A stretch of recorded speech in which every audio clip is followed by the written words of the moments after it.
I'm Catherine Arndt, the Chief of the VLGA Connect Studio.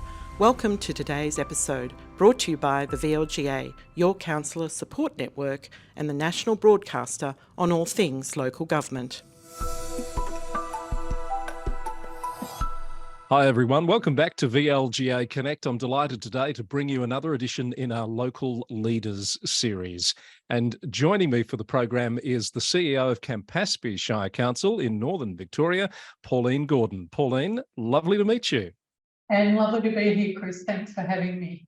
Good to have you with us. I've heard your name a little bit in the past. You've been around the sector for quite a while, not just in Victoria, in Queensland as well. And I'd like to explore that a little bit with you. But firstly, in the Campaspe context, you've been in the role since late last year, and it must have been a baptism of, I was going to say fire, but water, because you came in right in the middle of the flood crisis, didn't you? I did indeed, and I've heard that saying from many people. Oh, you're telling me I'm not original. Well, you know, it is what it is. So, and we do have water up here. We've actually, we're just experiencing that a little bit at the moment too, where our rivers are quite high. But no, I originally came from the Loddon Mallee region. Sorry, I shouldn't say came from here, but that was my first foray into local government, was with the city of Bendigo. Right. Some time ago. We won't go all the way back there. And so, you know, coming to Campaspe has been so exciting because I know the region and love it so well. But there's a bit of coming home for me, all of that old home week.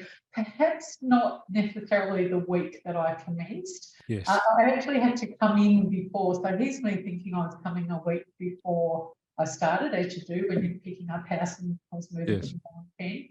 And so I had very limited clothing and footwear in my car because it was all on the removalist truck.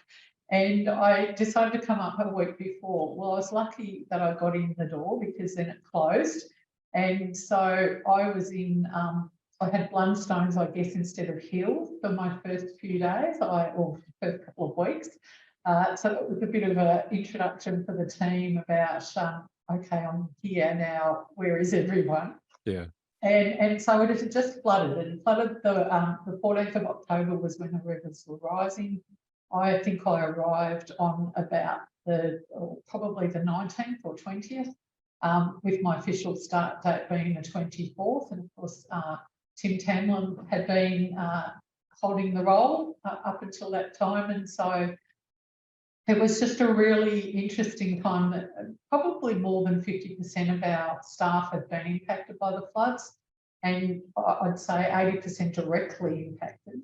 So, you know, it's not a big organisation, but as you probably are aware and our listeners are aware, there was also not an exec team. So there'd been enormous changes here at Campaspe. So there was a lot of acting. We had a lot of people acting in roles of those that could make it in. And so, you know, for me, I think these people still showed up, even the ones that had been impacted directly by the floods, of which there was two. Well, the only last remaining exec director, which was Keith Oberon, who's been around for years, and I actually worked with him for the city of Bendigo all those years ago. Right. Yeah. In a different capacity. He was the last standing, and we had a couple of actings. They were all impacted as well. Yeah. So going back to that Bendigo, which then became Greater Bendigo, and of course amalgamation, 6 councils into one. And then in terms of, I spent a little stint in state government, so in the Department of Human Services, and then I went into community health in Bendigo for a few years. But passion for me is always about local government. I think, you know, if someone says where's home, I'd have to say it's with local government people. You know, it's such an amazing community that we're in. So thought I'd try my hand at Metro Council. So I went to Nillumbik for a year last year. That was the second time. So I went to Campaspe Shire Council back in the early 2000s. So and worked with Kelvin Spiller at the time. So you've crossed paths with people that you already knew, which I'll come back to this in terms of the Campaspe context. But how did you end up in Queensland? What was the reason for being up there? I think so I was in community health at the time, at the beginning of the turn of the century. And I love local government so much. I thought, okay, let's give it a whirl. Let's progress the career and see where you head. So I went up to Campaspe Shire, which again amalgamated in 2008. And that was an interesting time. Very different local government amalgamations, and both of those I had a senior role in helping to implement that change.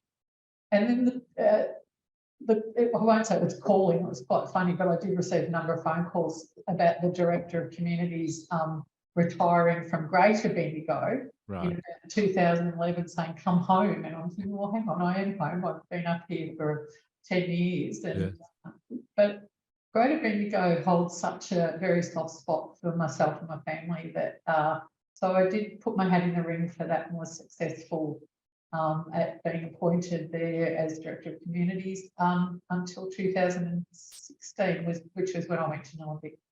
Lasted there a year, and then again a lure back to Queensland to Gympie Regional Council. So I worked with Bernard Smith, who I worked with at Greater Bendigo too. It's a small world, isn't it? It is, yes. Talking.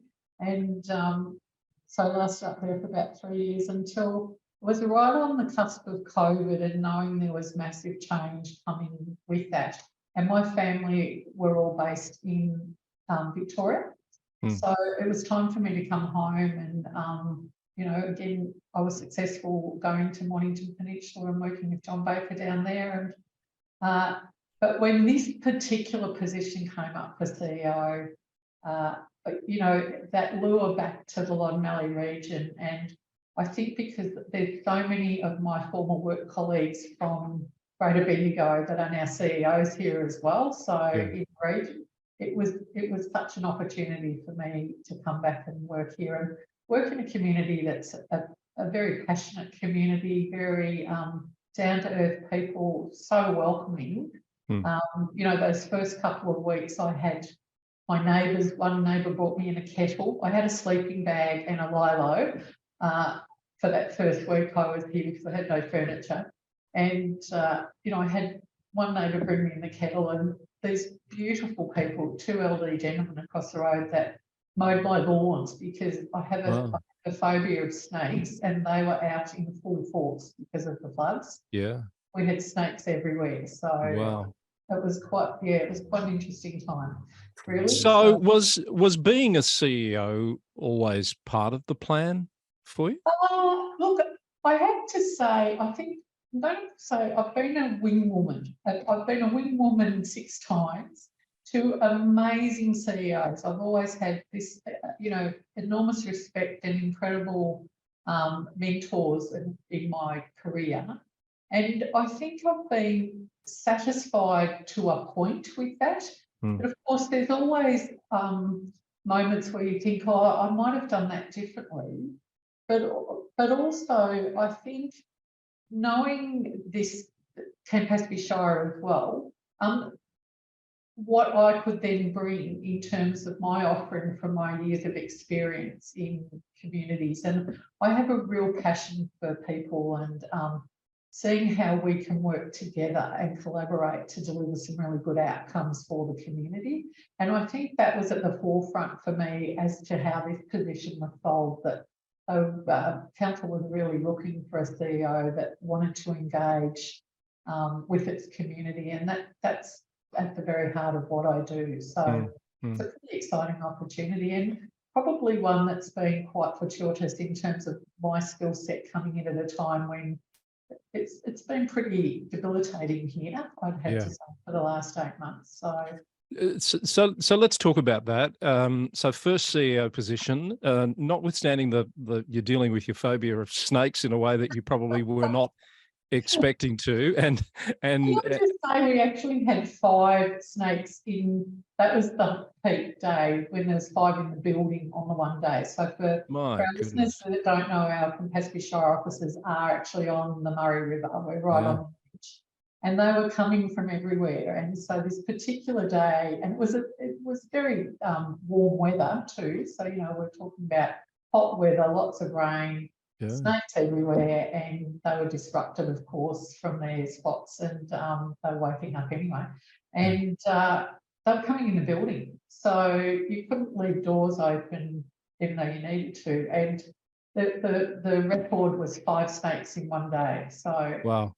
So, yeah, I've heard the expression snakes in the grass referred to for local government before, but never quite in this context, Pauline.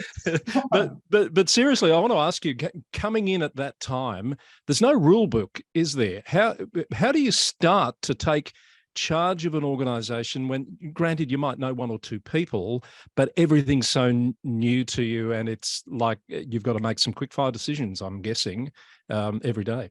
Yeah, you absolutely do, and I think I think for me, one of the things I really like to do is to listen and really understand what's going on the ground. And you do have to take control. You have to know, and because the Incident Control Centre was based in Bendigo, I guess I was a bit lucky there again, where I did have already, my key contacts. So, but it was more about community and that spirit of cooperation, and just being able to say to people, look, I need you to go here. I need, and leveraging off those people that we did have in the organisation, that they had some skill sets there that we could also use in the contacts.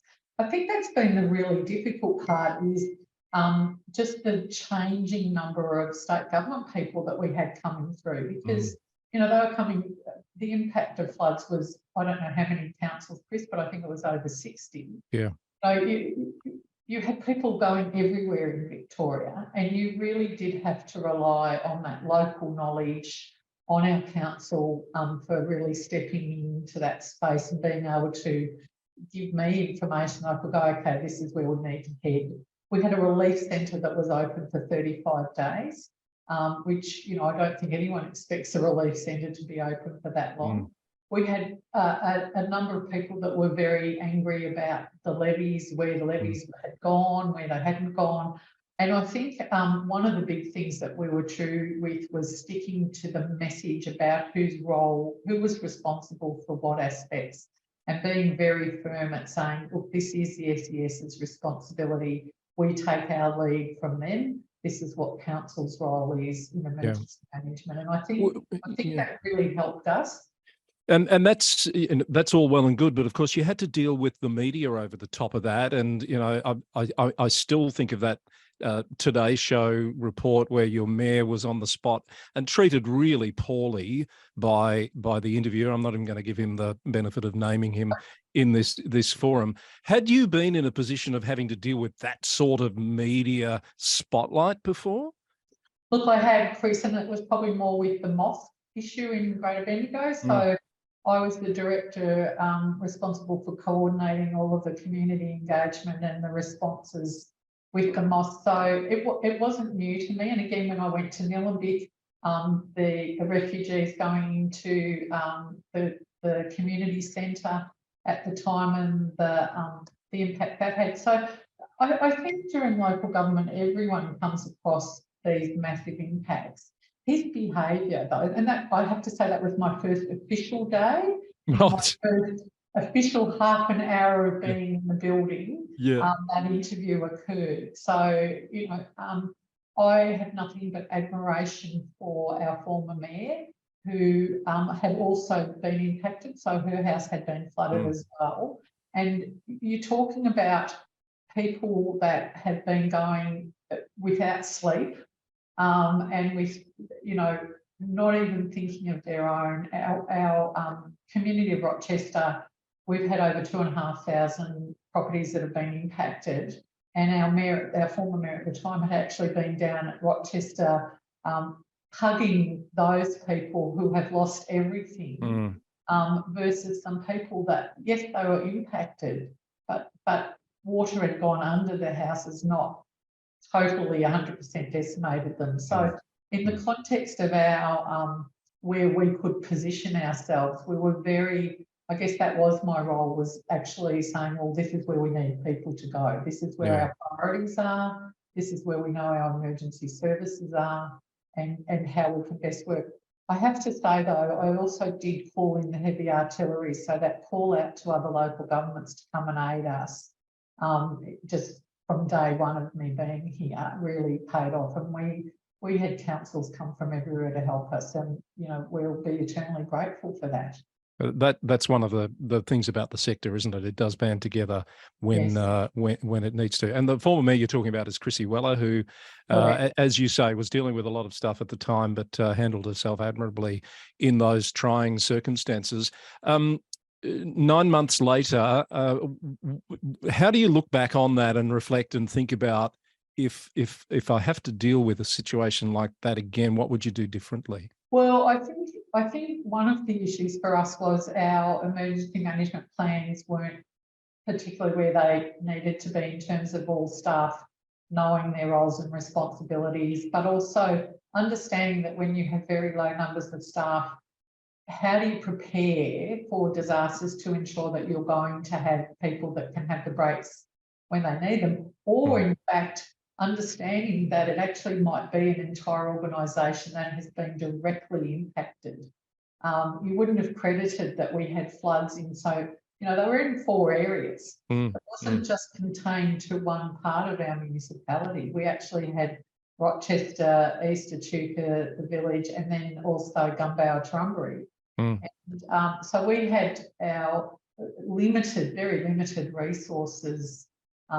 Just, I guess they were in all parts. I think going back to your question though, Chris, it's also about one of the things we've been doing at the moment is ensuring that we're checking all of our infrastructure and our equipment to make sure that it's ready to go and that our asset condition is up to date as well. So we've been spending a lot of time on that too, but also looking at how we engage some of the community in terms of casual employment, just even to oversee the pumps at 2 a.m. in the morning. I had library staff out there with outdoor team members working pumps at 3, 4 a.m. in the morning. So pretty amazing people. Yeah, absolutely. So looking forward now, when you're not dealing with a crisis, and of course, we now know that there's, you never know when the next one is around the corner in today's world. Where do you see your focus being? What are you hoping to achieve during your term as CEO at Campaspe? It's a great question. And can I just say this week has seen the commencement of all of the executive team. So we've got the directors in place. We did have a pretty big marketing campaign where I was saying to people, come here because it is just one of the best places in the whole of Australia to come to. And I think our priority is to make sure we know we're in an area where we are going to continue to get disasters of different, whether, fires, floods, we're all primed for that. So I think we've got to be ready for that. But our focus is to say we are open for business. We are an amazing tourism destination. In terms of wellbeing, we want to look after our residents. So that's an enormous focus. But we've also got a lot of new businesses. So how do we celebrate our economic growth? The exiting of our metros out into regional areas, we've certainly seen growth out there. We've got a new corridor of development, 5,000 housing. I know it's not up there in terms of the metro size, but in terms of what that does for our economy and our health and our education services. So we're seeing, and even our work that we're doing with our colleagues at Murray River Council, it's a bit like Albury, Wodonga. How do we leverage off each other so we're not duplicating services? So we're trying to do a fair bit of work that's complementary. We're also looking at our farming agriculture, so we're very close with our Murray River group of councils as well about how we can collaborate. And we've certainly been strong with that in terms of our recovery around our roads and our strong advocacy of the group around that. So we've had a bit of success. I think in terms of, for me as an organisation, making sure that we've got the right processes and systems in place that actually do support the org to stand without relying on individuals that there was, we're carrying enormous vacancies like everyone, but certainly not having an exec in place, or we're doing the same recruitment now with managers. I think we're advertising about 8 management spots. Right. So stay tuned for the next LinkedIn ad. Yes, and I did want to sort of dig into that a little bit. You're not the only council that's needed to recruit a whole executive team. You talk about 8 manager positions, carrying lots of vacancies. it's an issue right across the sector, isn't it? Not just in Victoria. How do you see that playing out? What is the solution to this problem that we've had for some time? But I think it's a problem in every, it doesn't matter who you talk with. We're doing a lot of work with the Chuka Regional Health and they've just got a new medical officer of health in there. And so I think it's about what is it that entices people to work. And, we've all been through COVID where people have got used to working from home.